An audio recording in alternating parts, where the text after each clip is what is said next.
She is not popular, and I don't think she wants to come back. And therefore, they are going their own ways, to an extent. There was no choice. He was going, wasn't he? Meghan said, we're going, and that was it. You know, she's, by all accounts, a bit of a diva, and you know, didn't like what she saw and didn't like her wings being clipped in that way. I think it's a very sad combination of misjudgments, really. Right, shall we get started on our first ever live show? Yeah, well, why not? Right, guys, we have seen a lot of Harry and William this week. Harry's been in Lesotho, William's been in an air ambulance with David Beckham. They both seem to be like they're having a lot of fun. Who do you think out of these two princes is doing the best or is enjoying their life the best since Megxit? Well, I think seeing William with David Beckham, because he's a crazy football fan as well, he'd love that. And he seemed to be doing a pretty good job. And that pictures of him at the game the other day when he was screaming after Villa scored, it was really great to see. But seeing Harry in Lesotho is also kind too, because I've been to Lesotho twice with Harry. And when he's with those kids there, he's a fantastic, he becomes a kid with them. And I saw him there today with them kids smiling and laughing, and I thought, he's back where he loved to be. He looks really happy in those pictures, yeah, doesn't he, after the ones very, that come from happy, Lesotho, yeah. like the old Harry that you used to work with. You know, he looks like... Is it important that he's there without Meghan? Does he look happy? I don't think Meghan can really.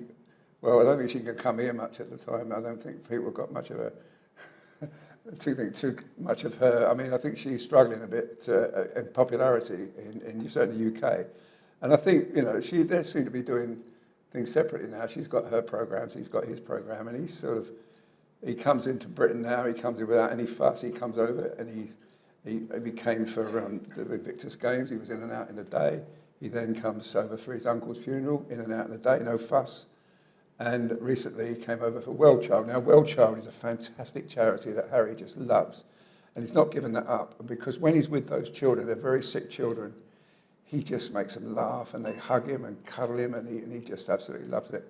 So seeing him this week with Well Child and then seeing him going to Lesotho, two of the things he really loved, and seeing him doing it again made me wish I was back in the royal family, quite honestly, because he had a lot to contribute. And sadly, he decided to go live in America, and I feel bad about that now, because I thought that was awful what he did, and certainly when he wrote about his family in a nasty way, and that television interview with Oprah Winfrey. But you know what? I think you've got to forget that, and if he wanted to come back, I'd be happy about that. Yeah, but the point is he doesn't want to come back, I don't think. He not... regarded it as a trap. He still thinks his father and his brother are trapped. And he's finding his own way, and all credit to him. I actually object to the word Megxit. I think that's rude. I think Meghan has her own independent style and her way of life, and yes, it is not in tune with people in the UK, and she is not popular, and I don't think she wants to come back. And therefore, they are going their own ways, to an extent. But I hope and believe that Harry is very happy in his life. And I don't think we should set up some rivalry between William and Harry. They both, as Harry said some time ago, didn't he, when we first heard about them splitting up a bit, he said, we are on very different paths. And they are on very different paths, but both are on a legitimate path, I think. Harry has said he views his mission in life to show up and do good, and I think he's doing that. And William is doing a brilliant job in the most difficult circumstances with so much pressure because obviously of Catherine's illness and his father's illness. I think he's doing a fantastic job. So, I applaud both princes. You mentioned that it's unfair to pit the brothers against them, but Harry has done that by writing that book Spare, where he has pitted himself against his brother. I mean, it is something that we all talk about when we recognise that, we have the older brother, we have the younger brother, he's calling himself the Spare, he's lots of insults back at his brother. That friction does happen between them, so it is legitimate to compare them. Harry and Meghan haven't spoken badly about the royal family in the last couple of years. Yes, it was deplorable and stupid. I think he was a very silly boy to write Spare. But it's done and dusted, and he himself is intimate. I don't know if he's actually said it, but that he wants to, he's done it, he's done the bloodletting, and now he wants to move on. I know we can't all move on, we can't forget it. Sometimes you can't forgive them, can you, when someone's insulted your wife? But I think that it's the parents' role to be the bigger person in all of this, to say, okay, you've done something deplorable, and I'm going to find it hard to forget about it, but I do forgive you, because I'm your dad. I mean, that's what I hope. Maybe I'm just very sort of naive about the whole thing, but I hope that Charles can find it in his heart to do that at some stage in the future. I think so too. Well, just going off topic slightly then. I mean, you did know Diana, you met Diana, you reported on Diana. You talk about Charles, maybe getting the brothers back together, knocking their heads together and sort it out, which, let's be honest, it has to happen at some time before William becomes king. That needs to be sorted out. What do you think Diana's view would have been on this? She wouldn't have wanted... I mean, the last thing she ever wanted her brothers not talking to each other and fighting each other. I think she'd quite have admired Harry, actually, for doing what he's done, for standing up for what he believes in, what he felt in his heart, which he wasn't happy. He wasn't happy before Meghan. I think she would have applauded that and moving to America if that's what he wanted. But I think she also would have banged their heads together and say, come on, boys. I don't agree with you there, Jen, because I did a lot of work with Harry before he met Meghan. And he was a fun person to work with. Absolutely fun. He was tremendous. I loved working with him. He always tried to get you a lovely picture. I mean, some of these pictures here, Usain Bolt. I mean, he was unbelievably brilliant. And then the day he met her, the day he got fixed up with her, he cut us all dead like that, just overnight, finished. And I can only blame her. Look, she's not talking to her family, and now he's not talking to his family. What's the common denominator? I agree on that. Out, But in his own words, he wasn't happy in that role. He found public appearances incredibly difficult. He would come out in a sweat, in panic attacks. Well, I never saw him. I know, but that's what he's told us. I know, but that's what he said in the book. A lot of other things he said in the book, which was not very nice as well. And I just love working with him. I promise you. I went to Jamaica with him once. He was dancing with the girls in the bars. He was fantastic. And at the end of every tour, I'm telling you, we'd go to a bar, and Harry would come in, and we'd all the journalists and the photographers, and we'd sit and we'd have a drink, and he'd have a laugh, and he'd say, I didn't like that story, but I love that picture. And at the end of it all, we'd pay the bill, and he would go, and we'd all left feeling good about it. And that's how he was. And that always happened, wherever we were. We were in America or in Australia, New Zealand, anywhere he did that. And I tell you what, he was some star, and I love working with him. Pick him every day, but now I'm not so sure. We've seen Harry recently, as you mentioned, Well Child in New York. He was really mixing with world leaders. He was mixing with people from the UN. He was mixing with people connected with many of the charities that he works with, organisations like Travelist. Now in Lesotho, is there a danger? I need to ask you two. Is there a danger that not this audience who are really plugged into what the royal family do, but is there a danger that people will see Harry so visible over the last 10 days if he continues on that kind of role and assume that he has this royal role, that he's representing the UK? Because he's been very visible in the last couple of weeks, doing some, getting a lot of jobs, getting a lot of coverage. Well, I think we've got to stop saying it's a royal role or they're on a quasi-royal tour. They're not calling their tours to Colombia or wherever. They're not saying it's a tour, and certainly not a royal tour. It's a visit. They call it a trip. Yeah, a trip, a visit. They don't call it tours, they call it a is trip. us, we are guilty of saying, oh, look, they're acting like royals. Yeah, but I mean, he's a duke, isn't he? He's the Duke of Sussex, and I mean, and he goes under that name, and she goes under the Duchess of Sussex, and they call their kid William and Prince and Princess, so they are a royal family, and then they go on a trip. You can assume that it's a royal trip, but it's a royal tour as well. And listen, they don't do it together now anyway. He just seems to do them on his own. But with Harry? Harry, yeah. I was wondering about this, because do you think it's deliberate that he's come over and done all these jobs without Meghan? Do you think if he did these things with Meghan, he wouldn't get such a good reception? Because he has, as I say, gone to Lesotho, done Well Child, and generally got positive reaction. Did he have to do that without Meghan? Listen, the first year with Meghan, she was fantastic. I travelled everywhere with them. She was a star. She engaged with the public. She did everything you'd expect a lady married into the royal family to do, and then suddenly it all changed. I don't think at the moment that's possible here.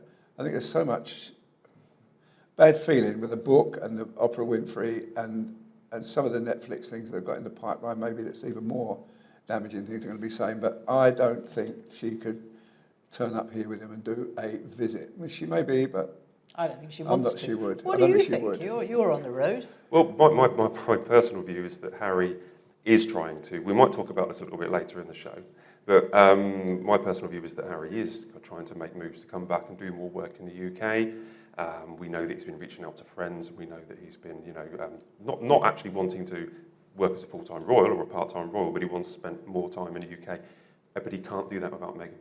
With Meghan, sorry. He can't come back with Meghan. She can't come back on engagement. So But that's why he's okay, only isn't here on it? his That's own. okay. I mean, you don't have to do everything together because you're married. No, but- I mean, my husband and I don't even have breakfast together, you know. Yeah, but you're going on holiday next week with him, aren't you? I mean, that's the difference, Jen, isn't it? You know, you might not have breakfast with him but, you know, that's not the way it is. I mean, you know, Camilla's with Charles on jobs, and Catherine, when she gets fit, she's with William on jobs. That's what royal couples do. One does one thing in one part of the world and another part. You know, now you can think, well, maybe they're not as cool as they were, but who knows? We don't know. Only two people know. That's them. Yeah. You're right there, Arthur, because both the Queen and the King and William and Catherine, they present themselves as a team. I know they have William and Catherine haven't recently because Princess Wales has been unwell, but they present them as a team. Harry hasn't been presenting himself as a team in the last couple of weeks. That's the point I'm trying to make. Yeah, well, the Duchess of Edinburgh, Sophie, I mean, she goes on lots of solo royal tours. Yeah. We're not suddenly trying to say their marriage is in trouble, are we? Well, look what places she goes to, you know. I think we should just stop trying to poke holes in a marriage which I have no idea, but I hope and it looks pretty happy. Well, that's a Harry real and shame, Meghan. Jenny, because we've got a whole big topic on that later. All right? Now, I'm a romantic at heart, that's the trouble. So this show's been running since about February, and me and Arthur will be going to Australia for the King and Queen's tour. Arthur and I. Arthur and I. Thank you very much, Jenny. You can hang around with me more often. That's a BBC quote. And we will be hopefully presenting a show every day. Yeah, we're going to try and from do a show Australia. every evening at the end of each day, yeah. And filling in everything that the King and the Queen have been up to and everything in between, and what we've been up to as well. Yeah, of course, Yeah. yeah. Well, not too much about what we're up to. But So I want to talk about Australia. You guys have been to Australia. I don't want to go back how many years. You can tell me how many times you've been to I've Australia. been on there this 30 tour. times, yeah. 30 times. And this is my 31st next Thursday. I'll be getting on that plane, and who knows when you go. But I mean, I love that country. I've had some great tours there, and the best tour ever was with Charles and Diana in '83, where we were there for 5.5 weeks. And it was a fantastic tour. And people will say, I don't think Charles ever loved Diana. They couldn't keep their hands off each other on that trip. You know, everywhere we went, they were just all over each other. And I just absolutely loved it. And I've done a documentary on that recently, which is going to be shown in Australia next week when we're there. And I told him how it was. You know, a lot of people said Diana was miserable on that tour, but absolutely she was fantastic. And the crowds were huge, like Brisbane. Couldn't get any more people into Brisbane, the Opera House in Sydney. Absolutely rammed. And that was a great tour. And I've done many with the Queen and Prince Andrew, Fergie. One year I went 3 times in 1 year. I mean, it was just, it's an amazing country. And the royals, you know, I think the Australians have got they have this sort of indifferent view about, you know, we're not bothered, but they all turn up to watch. And I mean, the last Queen's tour in 2011, there was thousands turned up. People were like fainting, been waiting so long to see the Queen. So I think, you know, they're still quite popular there. Why are they so important, though? I mean, because we're obviously going to report on it because it's the King and Queen in Australia. Yeah. They're abroad. There's concerns about the King's health, etc., etc. We need to be there to actually cover it. But why are these tours so important, Jenny? What do they bring?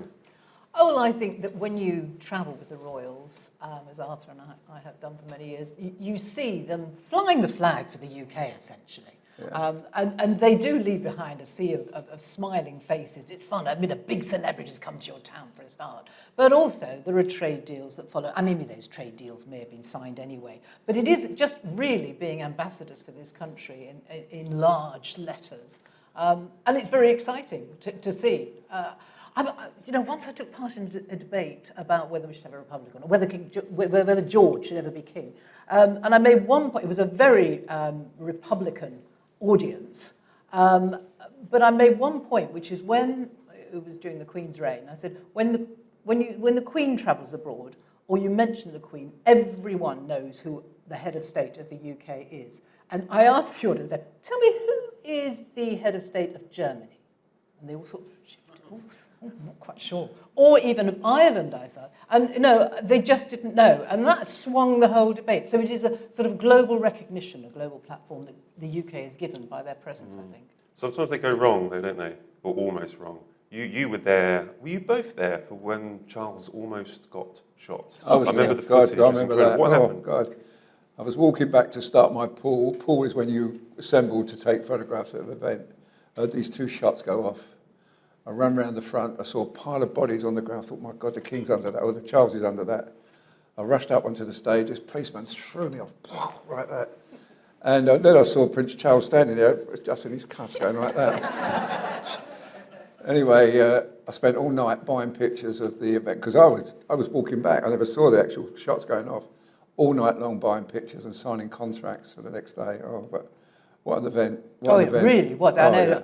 I'd just gone we'd all gone, actually, the journalists, to get a transcript of a speech he was going to make later that night, an important speech. Yeah. And it was a bit of a boring event he was at. It was, and I'd just gone off to get the transcript, got the transcript, and I thought, oh, well, I'll go back to the hotel, this is boring, and I'll start, doing a piece about this. And I realised I left my handbag back with the cameraman. I'd left my cameraman there.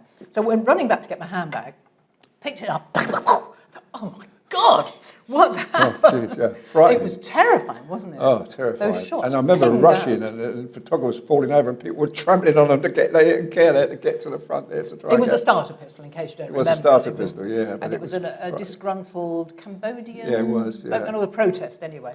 But wow, that was dramatic. And then a few days later in New Zealand, there was another scare. Oh, you remember an aerosol? A man with an aerosol. Yeah, lunged at him, and all the police were down. Well, we didn't know. I remember the lady running topless in front of him. Missed that picture as well. Yeah. Sure, he remembers it as well. Oh, he does, yeah. Meghan, I asked 3 times the palace if the people that covered the royal family could meet Meghan, and each time said yes, it's going to happen. Never happened. She didn't want to. She wanted to meet us. I think they could have taken more time to try and find some kind of compromise. I didn't see it as totally untenable. The Queen clearly did, and that was the end of that. But I think it's rather sad, and I think it was rather short-sighted. But what are you most looking forward to in Australia? I'm probably looking forward to seeing how well he looks, and seeing how he performs. I've been kind of a bit worried about him, It's no secret he's my favourite member of the royal family, and I've been working with him for over 40 years. And I've been told he's responding to the treatment, and I just want to see how fit he looks, because a lot of this programme's been cut back and on doctor's orders, and I would like to say, I don't care what we do, just want to see him operate and just see how he's operating, that's all. And that's my main concern. And as I say, the job's a job, whatever you get, you do your best, and you offer it up and you get it in the paper next day. But of course we're doing this show every night, so we want to try and get some interesting stuff to tell you all about. He's having a lot of downtime at the moment, so he's been up in Balmoral most of this month. He's come back for a couple of engagements, and I think they tried to keep his diary quite light before we go away to Australia. But the Queen, the late Queen, always did that, didn't she? She stayed up till the beginning of October in Balmoral. She used to be up there for nearly 3 months. Yeah. So just going back to tours. You guys have been to loads of countries. I think we had like 30 trips to Australia. Where was your favourite places to go with the royal family? Can you tell us some stories about... You were in Angola, I remember, with Diana back in '97, wouldn't you? Yeah, well, we both were. Walking through the minefield, where there was no mines. Go to Angola, walk through a minefield. I thought that was a really important trip, actually. Diana's mission to reduce the number of landmines across the world, but particularly in Angola. And I remember talking to her about it, and she'd really got the bit between her teeth. She'd studied all those figures. And I felt for once, actually, that we were doing something worthwhile, really shining a light on an issue of world importance. And it was a fabulous trip. It was I remember when she arrived at the airport, one of the male reporters sidled up to me and said, "Oh, what do you think she'll be wearing?" And I gave my normal, I don't care what she's wearing. This is television. I don't do what are you wearing. Yeah, but she wore a white shirt and pants. It was a statement. And she did that and she wore that Red Cross badge on a lapel. I know I had to eat my words because it mattered what she was wearing. It was a statement. And she was brilliant. I remember we went to this hospital where this little girl had been blown up by a landmine, and as I was the photographer there, and I walked in, and the girl dress was up, and she went like, "Stop me, take the picture." She covered the girl, make it look nice, and then she held this little girl's hand, and there were tears in her eyes. I remember taking that picture and just absolutely see the care in her eyes. She was, and at the end of the trip, she made a press conference, and that was the most important moment for her, seeing that little girl. But she got a lot of criticism, of course, because the Times newspaper came up with a story about, at the beginning of the tour almost, a few days in, that Diana is a loose cannon, a cabinet minister had suggested that she had a political agenda in being in Angola. And, well, I was up all night with this story. You questioned her about it. I did. I remember she got a little bit of sharp return. She didn't really like it, but I had to put the question to her. So I was trotting along in my little stilettos in Huambo, I think, one of the most mined cities in the world. And the Civil War had just ended there as well at the same time. Yeah. Remember we landed all them burnt out helicopters by the side of it? Yeah. And so anyway, I stuck my microphone out and said, "Ma'am, you've been accused of being a loose cannon. What have you got to say?" And she said, "Oh, Jennie, I'm only trying to draw attention of the world to something that's such a big problem." And I said, "But people are saying that you are taking Labour's side in this." And she said, "Why are they saying that?" And later she got in a Land Rover and she burst into tears, she said. She was very cross with me. But then we bounced across to the next city, wherever we were going, I can't remember, in a little tiny plane. And I wrote a note to her. I said, "Ma'am, look, I had to ask you that question, and what you said was fantastic. There will be good headlines tomorrow, I promise you." And I gave that note to her private secretary, and Diana got it. And we had lunch in a wood cabin somewhere in the middle of the bush or something, and she ignored me for about 10 minutes. And then she came across and she said, "Oh, right, okay, I understand now." And she said, "By the way, why do you wear yellow? It really doesn't suit you." She was so funny. Yeah, you guys are far more luckier than me and my kind of rota group when we do it. We don't have that interaction that you used to have. You'd have far more conversations with members of the royal family on the tours. We're kept a little bit distant. We don't have that social time. Okay. Yeah, so you must have had conversations with King or with Yeah, Harry or William. I've had a lot of conversations. Oh, he'd always come back on the plane. On the plane he always comes back and has a chat, I mean, he does, Last time he came back, and it was coming back from Germany. I said, "It was a great speech you made there at the Parliament." I said, "Today," I said, "brilliant, it made everybody laugh." I said, "It was a brilliant speech." I said, "That one you did at Christmas wasn't bad either." And then I said, "And that one you did," I said, "You really make some great speeches." He said, "Carry on that laugh or I'll give you another OBE. I was there, he did say that. He did say that. You told me. After Diana died, we were in Pakistan with the Queen, and even seasoned journalists and photographers like us, you get a bit tongue-tied when the Queen or the Duke, but the Queen was moving from group to group and she's coming to you. So, we've got 2 minutes, what are we going to say? And suddenly I heard this voice saying, "Oh, it's terribly hot here, isn't it?" I thought, what a stupid thing to say. I realised it was me, I'd said that. and you came up very quickly and said that you'd listened to her broadcast when Diana died. I said, "Ma'am," You'd heard it in a pub. "Oh, yeah," I said, "Ma'am, I listened to your broadcast." I said, "Brilliant, your broadcast." I said, "At the right spot, right moment." I said, "It was just brilliant." I said, "The fact you did it live." I said, "I was in a pub and the whole pub went quiet." And she said, "In a pub?" I said, "Yeah, it was in the pub, ma'am." And I said, it was wonderful. She said, "Well," she said, "I have to tell you," she said, "we put all the microphones in the geraniums outside so we could get the atmosphere." She was telling me all about it, and she walked away and she was beaming. And a lady waited and come back afterwards and said, "Oh, thank you for them lovely things you said about the Queen." But this is what I said before I told her that. I said, "Why do you keep going to Balmoral for your holidays?" And she said, "Well, I quite like it there. Where else can I go?" I said, "Well, you're the Queen, you can go anywhere." She said, "But I quite like it there anyway." Anyway, the lady waited and said to me, "Oh, by the way, when she goes to Balmoral for the start of her holiday, she kicks her shoes off with delight as she goes through the gates." So I couldn't have got that more wrong if I tried. We talk about the Kiss That Missed picture. Oh. I want to talk about Diana and Charles, particularly in India. You were both there? The India tour was a bit messy because people were sort of questioning the state of the marriage. And we went to Jaipur to a polo match. And Diana was going to make the presentation at the end of the match. And that always was a front page picture because they would always kiss. And so we're there. And the photographer's pen was rammed. And I promise you, the pressure was terrible. And the crowd was hysterical. And the pressure, and if you never had your camera to your eye when that kiss happened, you wasn't going to get it. You would not have been able to raise your arms. And then as he went to kiss her, she turned her head and he kissed her on the cheek, and it was called The Kiss That Missed. And then we did the huge satellite dishes we had. They all sat up there, and they were setting these satellite dishes up, get this picture over. And then, of course, after that, she went to the Taj Mahal on her own, where she sat there all up this lonely. And Charles didn't go, but we knew he wasn't going because 2 weeks before it was said that he was going to go off to with these British businessmen signing up contracts. But what people don't know, she was all this Miss Lonely, Miss Sad at the, just before that she went to the Red Fort, which is nearby, and I was the only photographer that went to the Red Fort. And we're up the top, and she said, "Where do you want me, Arthur?" Posed me up. And you could see the Taj Mahal in the distance. So on a long lens and everything, I got her posed up like this, and the Taj Mahal in the back, I was smiling. I jumped in a cab, got round to the Taj Mahal quickly, and then she said, all sort of, I'm all on my own here, poor me. And it was a bit, she just wasn't fair, I don't think, on the King, on Charles, because he actually was doing something positive, and it was in the programme that he wasn't going to be there. Yeah.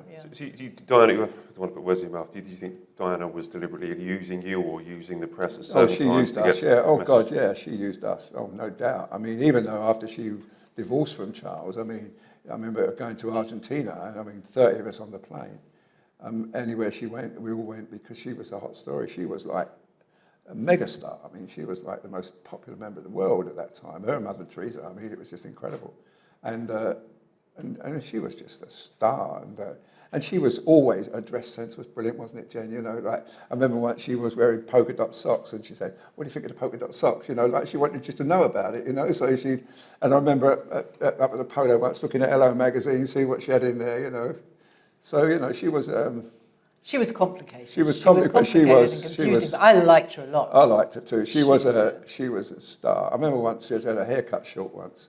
I said, "God, if you had it cut back short, you look like Sinead O'Connor." She said, "At least I've got hair, Arthur."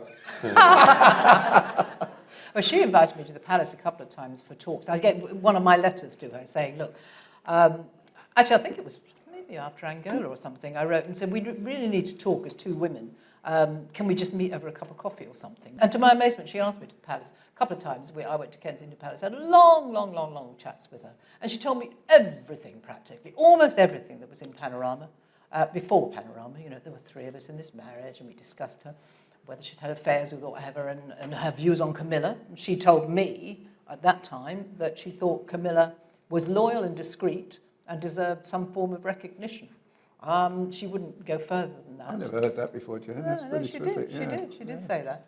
I'm not so naive. I don't think maybe the next day she might have said something totally different to Richard Kay or. Yeah, she might. But you didn't report that at the time, though, Jennie, did you? I didn't report any of it, and I sometimes think, am I the most dense royal correspondent in the world? You are, Jen. That was a great story. That was a great story. But you see, she said as I was leaving every time, she said, "Jennie, this is just between you and me." Yeah, well, then I think you're right. What you can do? What you got to do that. Yeah. You burn your bridges, absolutely. But, yeah, no, she was. She was enchanting. I found her enchanting. I remember once we was in Tokyo. We were looking at a Honda car that had just won the World Championship with Ayrton Senna. And you remember she got stopped for speeding on the M4. I said, "They'll never catch you on the M4 in that. Should I tell the jokes, Arthur?" Should I tell the jokes, Arthur? Yeah. Oh, she was a funny lady. She was good fun. You had great access to Diana. We don't really get the kind of modern era of journalists who are working now. We don't really get that kind of access. Would you write it's and really say, sad. "Can we meet?" I might start doing that. I think that's a really good tactic. I might do that. I'm going to start to write. Meghan, I asked 3 times the palace if the people that covered the royal family could meet Meghan. And each time said, yes, it's going to happen. Never happened. She didn't want to. She wanted to meet us. No. That surprises me because, she's pretty PR savvy. Well, that's what I thought too. Yeah, I thought she'd want to. But, difficult times. Right, Matt, over to you. Should we get on to some of the younger royals? I say younger, we're going on to the Princess of Wales. We saw her this week. That's the front page picture here. We saw her this week. Now, journalists weren't invited, or there were a few journalists there, but there was a pool. We didn't actually get to see the Princess of Wales. I did see her at Trooping the Colour over the summer. That was great to see her. What do you think the future is for the Princess of Wales? There was some very nasty things going on at the start of the year. We thought it was basically bullying her on social media. There was people asking where she was, speculating about her condition. Are we expecting too much of her? How would you like to see the Princess of Wales return to work? Do you want to see her return to work, or should she stay at home looking after her children and continue I recovering? admire her very much for putting her family and her health first, and I admire William for having the guts to take a lot of criticism for stepping back from his royal duties. I think think personally the day of duty before everything else, I think maybe that's gone. For Catherine, I just hope that she continues to be given the space and the time and the privacy that she needs to recover. There are decades ahead, hopefully, for her to be our queen. Yeah. And she just needs to come back very gradually. They'll be doing jobs, as you say, till the day they die. So, doing engagements. And so you're right, she should just take all the time she needs. I hope to see her, we hope to see her at the cenotaph later next month sometime. Looking forward to that. I want to see her again because she was, when she smiled, the room lit up, she had got a fabulous smile. So, yeah, I'll see her back in working again. And I don't suppose we'll see her doing tours for a while. I think she's probably got to get her strength back. They were meant to have 2 trips abroad this year. Yeah. They were going to go to Eastern Europe and also to Italy. That's all been postponed. Yeah. And we haven't had the King, obviously, go abroad for quite a long time because he's had cancer. With Catherine and the King both unwell, is the monarchy too slimmed down? I want to bring back Harry. I won't get into that quite yet. But is the monarchy too slimmed down at the moment? Is that a worry? Well, it is really, yeah. It's. Sophie Wessex is doing more now. I think I was in Holland the weekend before last. Princess Anne, she's working there with the veterans. Yes, it is slimmed down. William is working on his own now, of course. I think he's going off somewhere soon. I probably can't mention it. No, that's fine. We're going to South Africa. South Africa, yeah. So he. But it will be very short, 3 days, 2 days, and he gets back as quick as he can. And it's, they are going to be doing this job to the day that, so it's better she gets fit as well. And I think I agree with you there, Jen. I think putting the family first is most important. But what I do so admire about Catherine is her pictures. I think she takes wonderful pictures of her family. Well, you should know. I do, and I really do admire that. And she's just absolute. Yeah, she's got better and better and better. But I think, a slimmed down royal family, I think that's entirely where we should be heading. I think Charles is right in this. And this has been going on for a long time.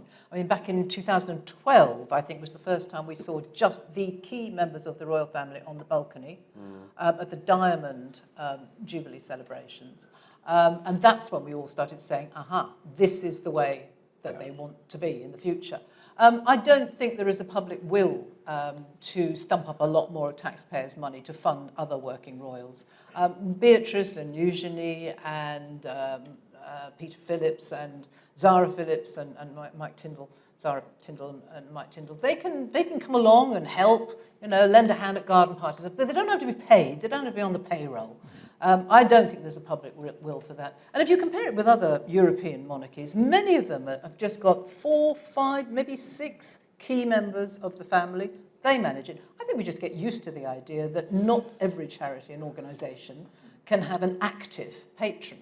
No. They can have the letterhead if they like. Yeah. No, they've got rid of a lot of the patrons. What I mean is do not the King and Catherine need more support from other members of the royal family? Could not Beatrice, Eugenie, we can't have Andrew obviously, but could not Beatrice or Eugenie or other members of the family help out with the work? Because they have had to step back for serious reasons. There are other members of the family that could step up. Oh, well, some of them do, don't they? The young Beatrice and Eugenie, they do charitable work. It's just that we don't hear about it. We don't cover it that much. But they are out there representing organisations and charities. Yeah, they do a bit, yeah. Beatrice, they do a bit of that. I may be wrong. Maybe there is a public will for it, but I don't think so. They're nice. They're lovely people. I think the monarchy's got to be very financially accountable these days. I think it is, all the time, yeah.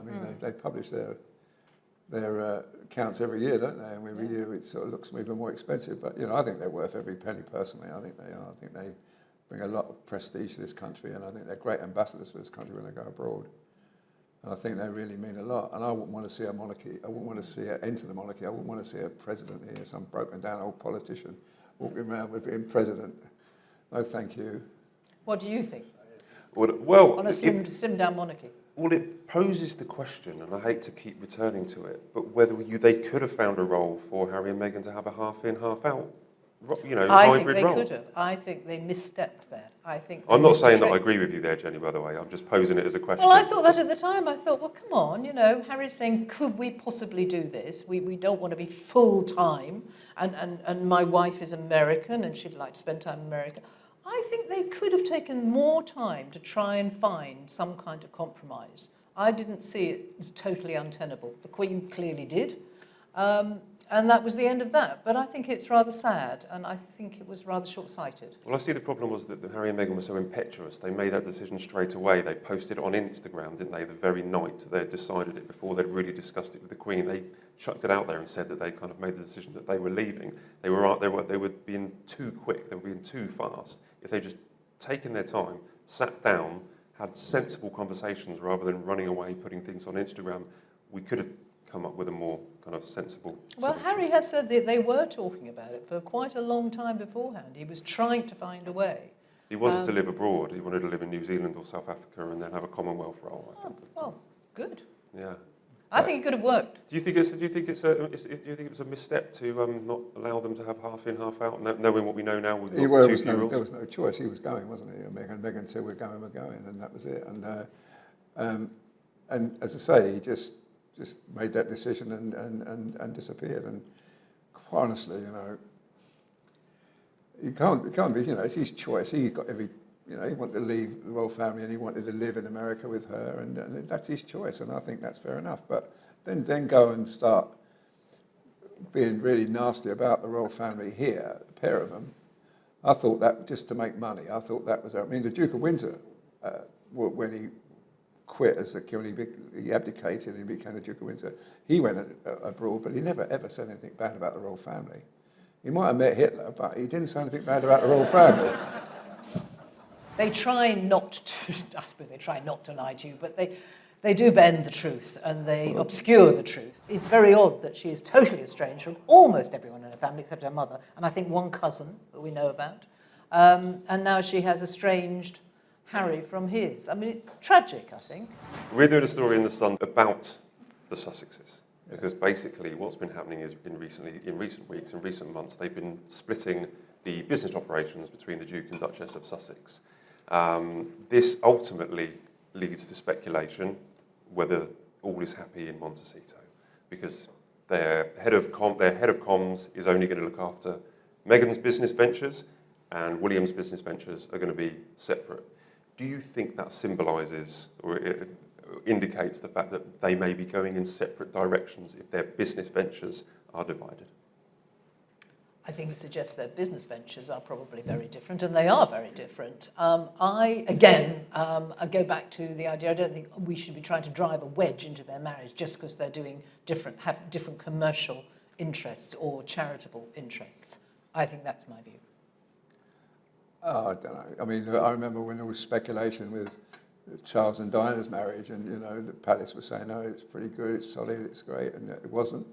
They know, we don't know. We can speculate all we like, but we don't really know.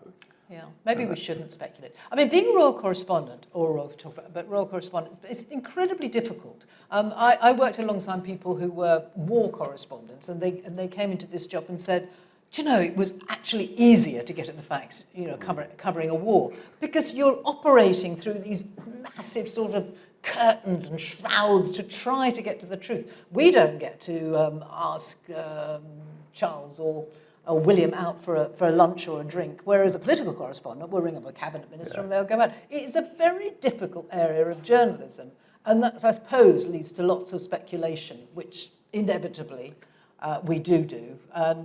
And maybe I'm beginning to think we shouldn't until we can establish more facts, which are so difficult. Jen, I was like that. I I thought that marriage with Charles and Diana's marriage was great. I was the one that got it wrong. I got it wrong. Right to the very end, I was saying, no, I think it's going to be all right, but I was wrong. But we were being lied to by the palace. That's right, because I believed them. And I remember coming out doing a state opening of Parliament, meeting one of their staff, one of the palace staff, and he said, "It's always been Camilla, Arthur. It's always been Camilla." And you know what? It was a shock to me.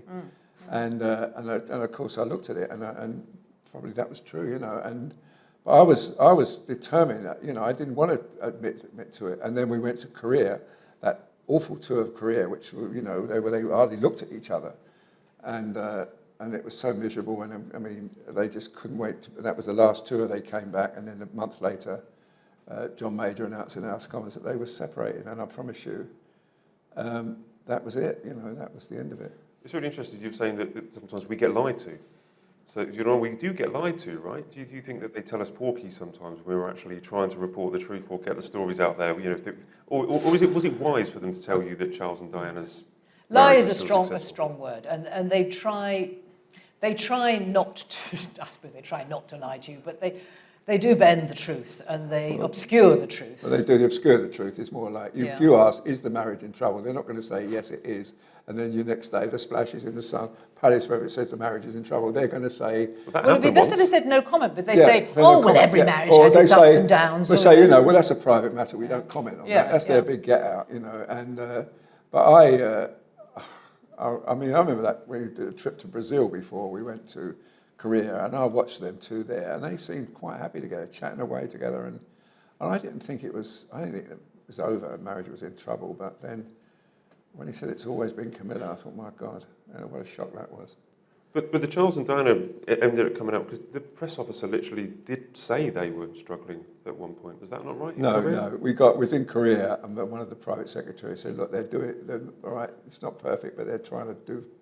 Right. Make something of it. Then we knew that was the very end. But until that point, they were sort of saying, they were just batting it away. But I remember a guy did it, and he became the ambassador of the United States. But I mean, I remember him saying that, and of course, the reporters went into an absolute frenzy. And it was true. And as I say, the following month they separated. You often do you give me the impression that you miss Harry? Do you miss him? I'll tell you what, I do miss him because I loved working with him. I mean, one of the most embarrassing moments of my life was in New Zealand with Harry, and we went to it. I'd been on the TV that morning doing the breakfast show in New Zealand television, and the day before we'd been on a walkabout in New Zealand, and this woman said to him, "Oh, Harry, you're just like your father," and he said, "Yeah, I'm losing my hair like my father as well." So this show guy, the anchor on the show said, "Well, give us a fact." So I was talking to, photographing Charles yesterday. Sorry, I was photographing Harry, talking to this lady in a walkabout yesterday, and he said he was losing his hair. And then I go to this youth club where Harry's going to be entertaining the kids, and he was playing table tennis with them and snooker, and then they asked him to put a painted hand on the wall, a purple hand, and he got the paint, put it on his head, and then he came over the wall and went, crash right on the top of my head. And I had this purple hand on my head, right? And then suddenly everybody's taking pictures of me. And I felt a bit stupid anyway. We went and washed up. I said, and he was washing up, I was washing up. I said, what'd you do that for? He said, well, you told everybody you told me when on television said I was going bald. I said, well, that's what you said to that lady yesterday. He said, yeah, but I didn't want you to tell everybody in the world. So, he got his own back then, but he was fun that way. And the next day I went and did a group photograph for him up at his private apartments. And so, he was fun. And that, I don't know if there's any pictures of Harry here, but, that typical, that Usain Bolt picture, it was so much fun that day. And then when he met the Jamaican Prime Minister, instead of saying, hello, ma'am, pleased to meet you, he just hugged her. And I said, what do you do that for? And he said, because my father said she likes a hug, so I thought I'd get him first. Aww. And that's what he was like. He was so much fun. And he went to met Bob Marley's wife, and she gave him Bob Marley's scarf, and there was kids there, and he was dancing with the kids, and he was wearing blue suede shoes, and he was fun. He was exciting. And then we went to Brazil, and he playing football with the kids on the beach, and then he ran in a road race, and as he finished the race, he had a picture of William on his face. He was fun, and he was surprising, and he used to say, I'll do everything I can to make it good for you. And that's what shocked me, when he just cut us all dead that one time up in Manchester. I'll never forget it. And I was shocked, and it was just the day he met Meghan, or the day he fell in love with Meghan, and it's all changed since then, and I feel sad about that, because he was a fabulous person to work with. Jennie, Harry is we often portray him as the fun, Jack the Lad when he was here in the UK. Does he overshadow other royals in that fun element? Do we claim that Harry is that fun, boisterous lad when actually some of the other members of the royal family are also fun? They get up to They get up to things, don't they? I mean, what was the other day? I was at St James's Palace, and the King was dancing with the Samoans, the yeah. Samoan guy stripped down to the waist. The King got brought round, and they started doing a dance, and he started dancing. They get stuck in, don't they? Yeah, and the New Zealand rugby team. He was with the female rugby team, and he gave them all a hug. Yes, I mean, Charles has always had a very good sense of humour, actually. And he's a great dancer. I remember we were I'm not sure about that. He is a great... I know he's a great dancer because I remember we were in India and he went to this little community where one of his charities was to preserve water, and they built a dam. With his charity, built this dam, and they had enough water for 2 years, and they were doing a rain dance, and he did the rain dance with them, and he just didn't do it for 2 minutes. He did the whole lot, umbrella, everything. It was fantastic. Another time in the Amazon rainforest, dancing with a lady there. Yeah, and put on those headdresses on that tour. He kept putting on different hats. It was fantastic. And when we got back on the plane to come back to the UK, was it you or anyway? It was one of the tabloid. I think it was Charlie Ray probably bought about 30 Rastafarian hats, and we all sat on the plane. And when Charles came on board, we were all sitting there in Rasta hats. And he came on and he laughed. He thought he's a good dancer. I mean, I've seen it. He really puts everything into it. He doesn't just play it, he just does it. He's really good. I remember in Australia, after that scare when he'd been shot at, we were all flown on little tiny planes to a place called Fraser Island, which is a wonderful, tiny, have you been there? Tiny island off Brisbane, off the coast of Brisbane. And we were flown in a series of little planes. It was one of the joys of being a royal correspondent. And we had one day off in a long tour, it was about 3 weeks long. And we were staying in the same hotel as Charles. We were told he might come down for a drink, but he didn't that evening.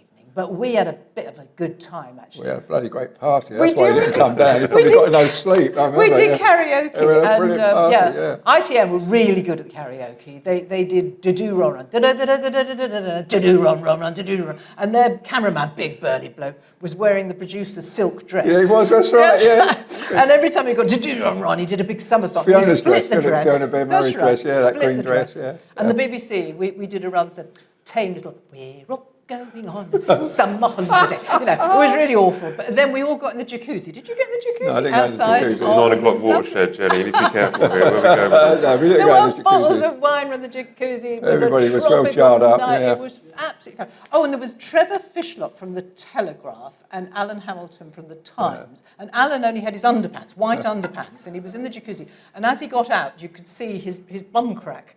And thanks, Jen. Trevor looked at Alan and he said, well, you can tell it's the Times because it's got gravitas. Anyway, the next day, we'd done all this, and Charles came down and we did a little photo call or something, and he said, God, was that you lot making that bloody awful noise last night? Couldn't sleep a wink. Couldn't sleep a wink, no. That was a great party, that. God, we did have a lot, yeah. And you don't even drink. I know, but it was a great party. I'll never forget. But he has a sense of humour, he does. He has got a great sense of humour, yeah. I put you on the spot, because they often do dance at engagements. They often get pushed or persuaded into having to do a dance. Who do you think is the best dancer in the royal family? Camilla's a brilliant dancer. Yeah. I've danced Ballroom with Camilla. dancing. I've danced with Camilla. She's a good dancer. She said we should go on Strictly. She said, but don't tell my husband. She said. Which one's the celebrity though, and which one's the professional after? Certainly, I'm definitely not the professional dancer. She's a very good dancer. I saw her doing the cha-cha-cha with Craig Rivalry. Yeah. And she's brilliant. Yeah, she's an absolutely great dancer. Everything she does, Camilla, is lovely. She's one of the nicest people I've ever worked with in my whole life. She's a terrific lady. It's interesting because every time there's a poll, and they do a poll of who's the favourite, it's always Prince and Princess of Wales, Andrew down at the bottom. But Queen Camilla's often quite low. But we, as reporters and correspondents and photographers, we rave about her. We like working with her because she's good. What is it that the public that were voting in these polls to vote her so low? What are they missing? Well, they still think she was. They listen to that Martin Bashir interview, don't they? When about the third person in the marriage. But the first time I ever photographed Camilla was she was chaperoning Diana at Ludlow races when she was the girlfriend, when Diana was the girlfriend. And so, Camilla's been associated with the Prince for years, and in fact, we all know now he probably should have married her, but he couldn't marry because being the Prince of Wales, he has to go to the Army, the Navy, the Air Force, the Marines, he has to go to business school. and he can't fit any of that in and then get married. And so 30, I said, and the same with William. William got married at 30. So and Camilla didn't want to wait. So it was sad, really. But I mean, they're a truly loved up couple, you know, and they laugh a lot. You know, I remember at the coronation, I was in the Buckingham Palace photographing them on the balcony, and I waited for that picture when they would look at each other and smile at each other, saying, we've done it, and they did. At the very end, just before they walked in, we've done it, they said, you know, and they'd done it. They'd actually become king and queen, and I thought that was just tremendous, and that's what she's like. Arthur's a huge fan of the king and of the current king and queen, and has been for many years. How do you feel the king has got on since the death of his mother? How do you think has his reign been successful yet? It's been, obviously, you know, the problem of having cancer, it's been quite blighted by that, but how do you rate his reign so far compared to his mother? No, I think he's done very, very well. Great start, actually. And I've been surprised that it has a different feel to it, the reign, I think. The days of, as I said earlier, just duty and being are perhaps gone. What we see now is action. I mean, Charles has always been an action man, and he's set up the Prince's Trust, etc., etc.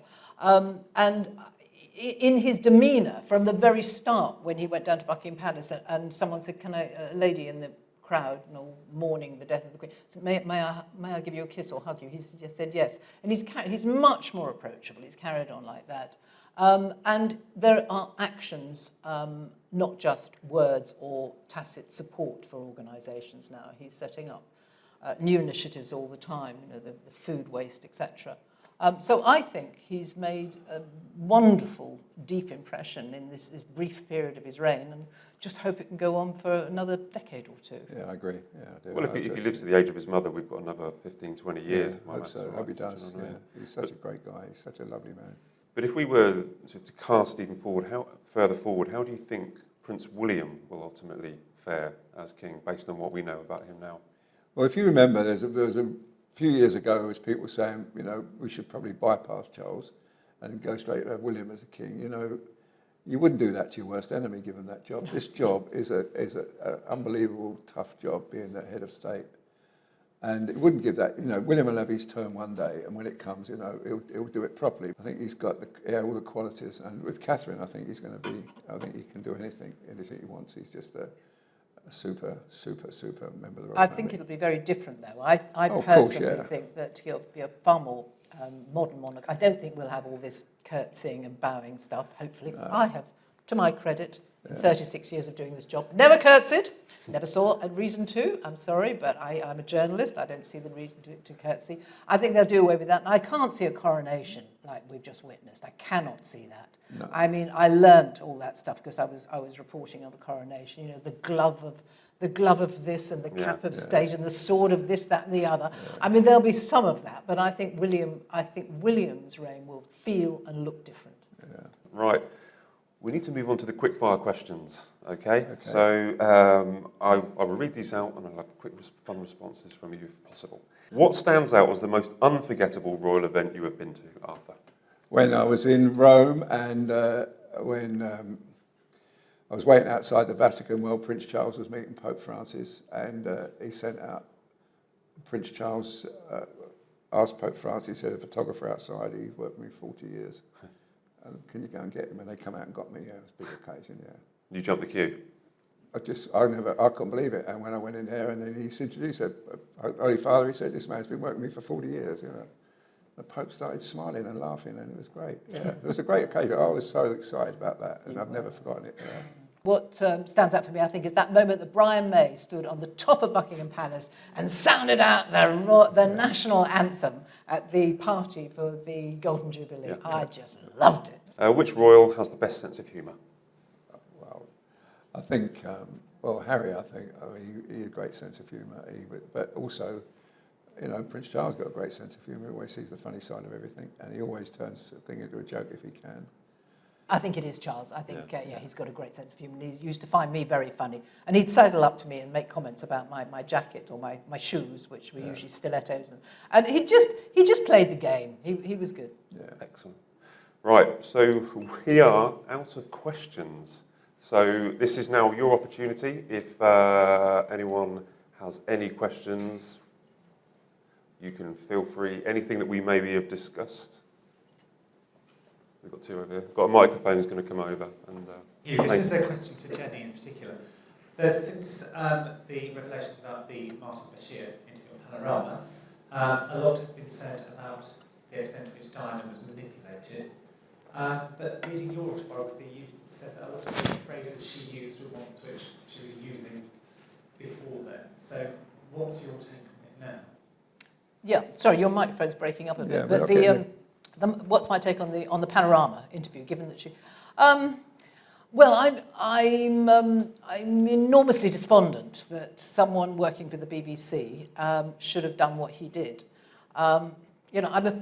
We get a lot of, watch my language, we get a lot of rubbish thrown at us as journalists. And honestly, in my experience, most journalists simply try to get the facts, to get them right, to get them out there as quickly and accurately as possible. And to pervert that aim in the way that Martin did is completely unforgivable.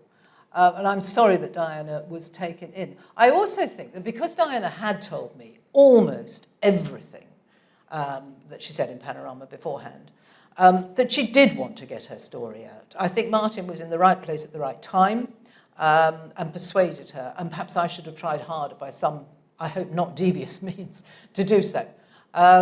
But I think she did want that to be out in the public arena. I mean, I asked her afterwards. I had a long, long meeting with her afterwards in 1996. And I said, why did you do that? I was here. I'm your woman. And she said she felt that the divorce was racing at her. And she felt that a gagging order was coming. And she had to speak out. And he was there at the right time. It was a great interview, though, wasn't it? It was riveting television. It was riveting television, yes. I remember watching that. Oh, my God, it was riveting. Yeah. But I'm very sorry about the method he got that interview, but I think that she did want to say it. Yeah, I think so. Okay. Hi. About Meghan and Harry, when they basically got the engagement, it was brilliant. When they got married, it was fantastic, and of course all the press covered and everything. Do you think that the royal advisors didn't really advise Meghan that she had this opportunity, that a massive, great big door was beginning to open for her, for all her subjects, for all her charities she might have done before she met Harry, that she had that opportunity to, become a better royal, if that makes any sense? That first year, I told you earlier, she was brilliant. She did everything right. She was just engaging with the people and she was fantastic. Whether or not that was her overall plan, I don't know. But, I figured that she was doing everything right. Honestly, we went to Dublin. I mean, she was engaging with the people there, and it was phenomenal. I can't tell you, that first year where she was unbelievably brilliant. So I don't think she needed any briefing. I mean, she was a very wise lady. She knew exactly what was required of her, and she did it. But then she decided she wanted to do it anymore, and that was it. I rather think she didn't know what really she was getting into, and I think this is why William was absolutely correct to warn Harry or suggest to Harry that he took it a little more slowly, give it a bit more time. Not the strength of the love, but whether Meghan understood what she was getting into. And I think William was so wise, I don't know what you think, that to give Catherine 10 years to look in that goldfish bowl and think, well, can I hack it? And I think if Meghan had been given more time, she might have thought, well, no, I can't give up my independence. I mean, Meghan was fantastic. I mean, you said she was a credit and could have been such a credit. She was an independent, forthright woman with her own career and her own thoughts and her own charities and causes. And she could have been exactly what a modern monarchy needs. And I think that the monarchy, as I've said earlier, didn't act as carefully as they should have done in nurturing what they could have had. But also, she's, by all accounts, a bit of a diva and, didn't like what she saw and didn't like her wings being clipped in that way. I think it's a very sad combination of misjudgments, really. I'm going to kind of disagree with Jennie, if you don't mind. I think the royal family gave her so many opportunities. They gave her staff, they gave her a house, they paid for her wedding, they gave her, patronages. They gave her the Commonwealth Trust. She was made, trying to remember her title, but she was like an ambassador for the Commonwealth Trust. She had all these opportunities. She was given so much to succeed, and we were told that 5 a.m. emails, that she was, busy and busy. These are experienced staff working for the royal household. They've seen it all. A 5 a.m. email isn't the worst thing that they've ever seen. These are experienced, proper aides that know how to operate with difficult people. And I think they gave her absolutely everything. I don't think they could have given her any more. But at the end of the day, she just didn't fancy it. She just didn't want it. I appreciate that. I take His that question on board, was whether the royal family, whether the royal household had helped her enough. No, and I think right. they gave her more than enough help. Yeah.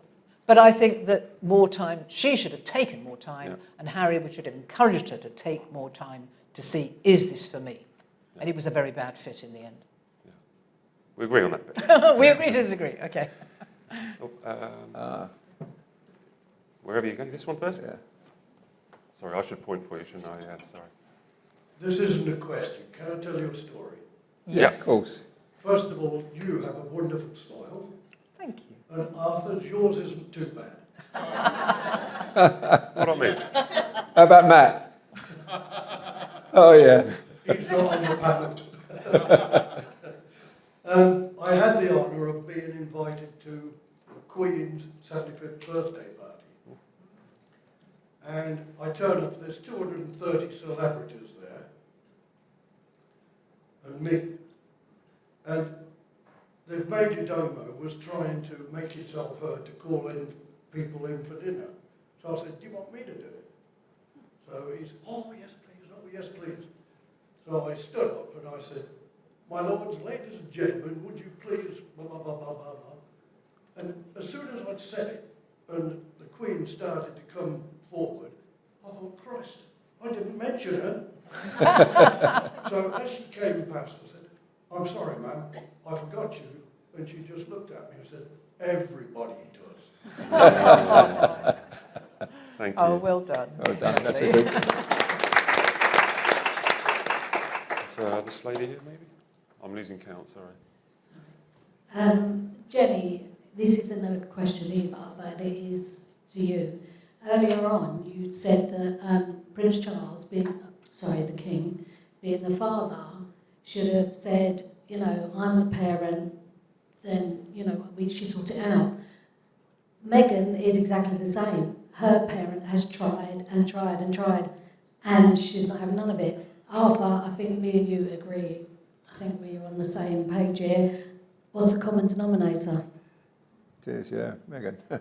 No, I get that, but I still think that Charles, and I think he does, have his arms figuratively open to Harry, not unconditionally and not unforgivingly, but would like to establish, I think, a relationship with his younger son. Meghan, I don't know why. It's very odd that she is totally estranged from almost everyone in her family except her mother, and I think one cousin that we know about. And now she has estranged Harry from his. I mean, it's tragic, I think. Well, Who's next? yeah. Is it this lady there?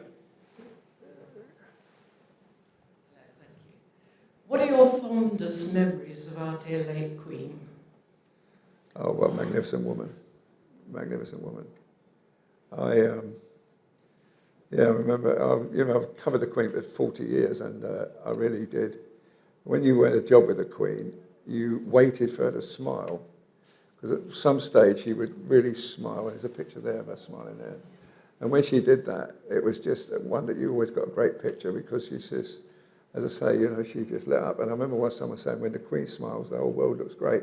But, she was a magnificent way she operated the same way. You remember Jennie always turned up on time, always politely shake the little mayor's hand. She'd walk in and she'd talk to people. And I remember we went to Washington once, and she was going into this project, and there was this lady, Alice Frazier, and she was coming to this house, and the Secret Service said, look, no count, would you shake hands with the Queen? No count, unless she offers you a hand. No count, speak to the Queen unless she speaks to you. And no count, nobody move. the Queen walked into the room, this lady rushed across the room, grabbed the Queen and hugged her. Yes, that's And right. I remember I got this picture of it, and I can't believe it. And overnight, that picture of mine published in every American newspaper the next day, and overnight that woman became a star. And the only paper that never printed that picture was The Sun. And a year later, British Airways rang up and said, we'd like to use that picture in our magazine because she's coming over. And I said to the editor, well, there's British Airways on the phone, they want to use that picture. I said, the one of that lady hugging the Queen that we never published. And he gave it to him, but, I think I loved her absolute passion about horse racing. Oh, God, she lived and breathed it. And there was an occasion in the Royal Box, it was captured on film for one of Eddie Mertzhoff's films, I think. And the Queen had won the Royal Box sweepstake. And she'd won £15, and it was put into her hand. She said, "Oh!" And the Queen Mother went. She said, "Look, mummy, I've won! I've got £15!" And the Queen Mother said, "Oh, darling, you're crying about it." She said, "No, mummy, it's just the wind. The wind has got in my."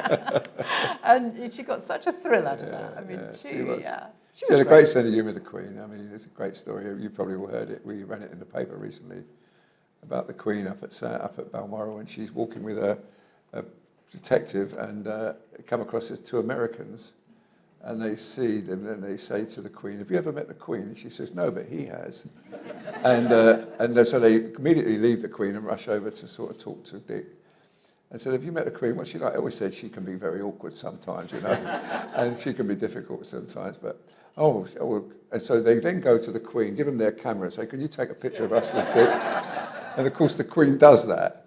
But then Dick put them out of their misery and said, "Look, I'm going to take a picture of you with this lady as well." And he said, and then when they left, the Queen said to him apparently, "I wonder when they get home, who's going to tell them first who they actually met?"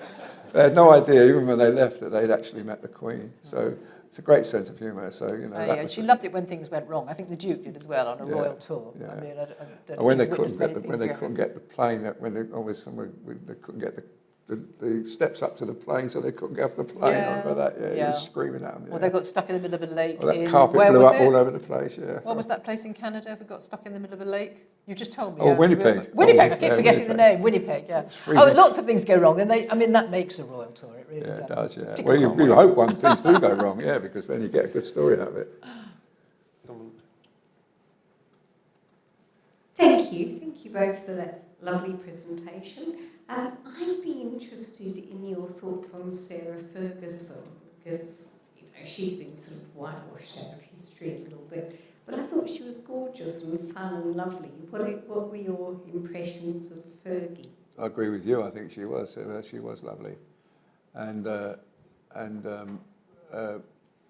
did a lot of amazing trips with her. She was very, very open about things. I remember we were if you were in it, Jen, we were in California, and she was making a speech, and someone gave her a wolf whistle. And she said, "Oh, I'll catch you later," in the middle of the speech, So, she was fun, but she couldn't stand being a member of the royal family. I remember she told me once that she was going on a holiday to Barbados or somewhere like that, and there was a royal event happening in London, and they said, "You can't go to there. Actually, we don't want pictures of you in a swimsuit in Barbados going in the papers instead of this royal visit." I can't remember what it was now, maybe a visit from a foreign head of state. But and so she just couldn't cope with that. She hated it, and she got out. And I mean, her and Andrew still live together. I mean, they just never really parted. But she didn't want to be a member of the royal family anymore. But she's totally supporting her husband to this day.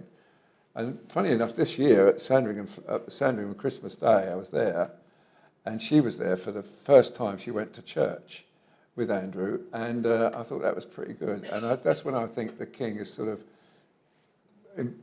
embraced it more in these private occasions now. He and she are there now, and I think that's what's really nice about what he's doing.